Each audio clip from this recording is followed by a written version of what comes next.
প্রায় 2 সপ্তাহ ধরে তীব্র গ্যাস সংকট দেখা দিয়েছে সাভারের আমিনবাজারে। এতে দুর্ভোগে এলাকার লক্ষাধিক মানুষ। বিকল্প উপায়ে কেউ কেউ রান্না করে খাবার জোগাড় করছেন, আর কারো ভরসা হোটেল রেস্তোরাঁ। গ্যাস না থাকায় বন্ধ হয়ে গেছে সিএনজি স্টেশনগুলো। প্রভাব পড়েছে অন্যান্য ব্যবসা প্রতিষ্ঠানেও। রায়ান বিন আমিনের তথ্য ছবিতে প্রতিবেদন।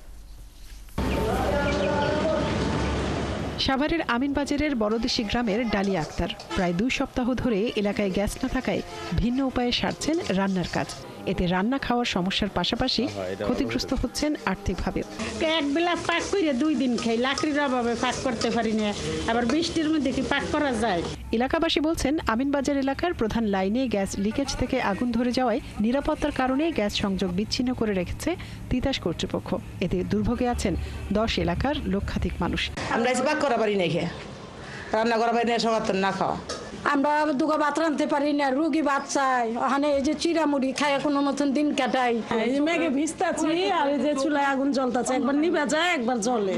ছেলে পেলে যে না খায় স্কুলে গেছে পরীক্ষা দিবার। রাত্রে রান্না করি, আমরা 3 বেলা খাই। এই ঠান্ডা ভাতটাই আমাদের খাইতে হয়। এই সকালে আমরা ঠান্ডা ভাত খাই, দুপুরে আমরা ঠান্ডা ভাত খাই। গ্যাস না থাকায় বন্ধ হয়ে গেছে সিএনজি স্টেশনগুলো। এছাড়া প্রভাব পড়েছে অন্যান্য ব্যবসা প্রতিষ্ঠানেও। 10 থেকে 12 দিন পর্যন্ত গ্যাস নেই।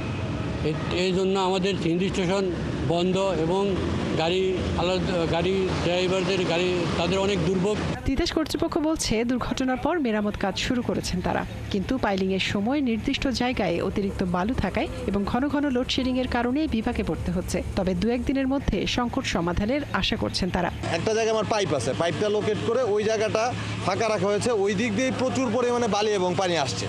তো আপাতত ওইখানে একটা 3 মিলিমিটার শীট দ্বারা সাপোর্ট দেওয়া হয়েছে। আমরা আশা করতেছি আগামী 1-2 দিনের ভিতরে কাজটা ইনশাল্লাহ কমপ্লিট হয়ে যাবে। দ্রুত গ্যাস সরবরাহ স্বাভাবিক করে দুর্ভোগ থেকে মুক্তি চেয়েছেন এলাকাবাসী। মনিরা কাজুরি, 71। সাভারের গ্যাস সংকটের খবর জানাতে যুক্ত হচ্ছেন সহকর্মী রায়ান বিন আমিন।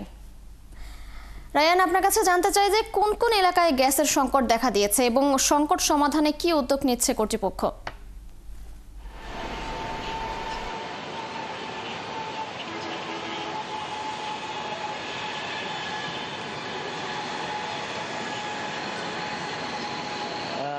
এটা গ্যাস সংকট না, মূলত হচ্ছে গ্যাস পাইপলাইন লিকেজ থেকে সেখানে আগুন ধরে যায় এবং এটা মূলত শুধুমাত্র সাভারের আমিনবাজার যে এলাকা আছে, এই আমিনবাজার এলাকাটাতে, আমিনবাজার এলাকার প্রায় 10 থেকে 11টি গ্রামে এই সমস্যা দেখা দিয়েছে আজকে 12 দিন ধরে।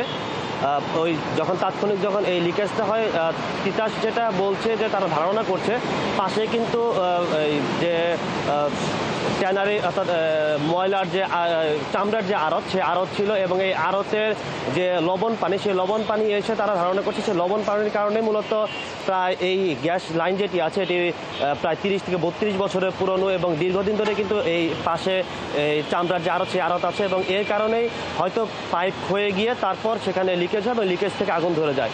আগুন ধরার পর তাৎক্ষণিকভাবে তারা লাইন বন্ধ করে দেয় নিরাপত্তার সাথে। এরপরই তারা কাজ শুরু করে, কিন্তু কাজ শুরু করার মূল যে সমস্যাটা পড়তে হচ্ছে সেটা ওই এলাকাটা প্রায় বালু দিয়ে ভরাট করা হয়েছে। এলাকাটা একসময় প্রচুর নিচু ছিল এবং যখন লাইনটা টানা হয় তারপর এই লাইন তারা বালু ভরে এলাকাবাসী এলাকা উঁচু করে এবং তারা ঘরবাড়ি করে অর্থাৎ স্থাপনা তৈরি করে।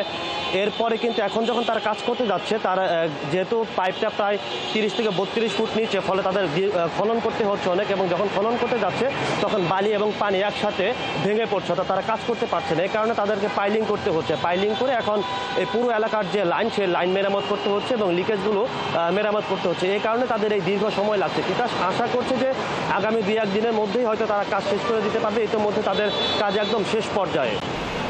তো এই ছিল গ্যাস সাভারের আমিনবাজার এলাকার যে গ্যাস সংকট, সেই গ্যাস সংকটের সবশেষ তথ্য।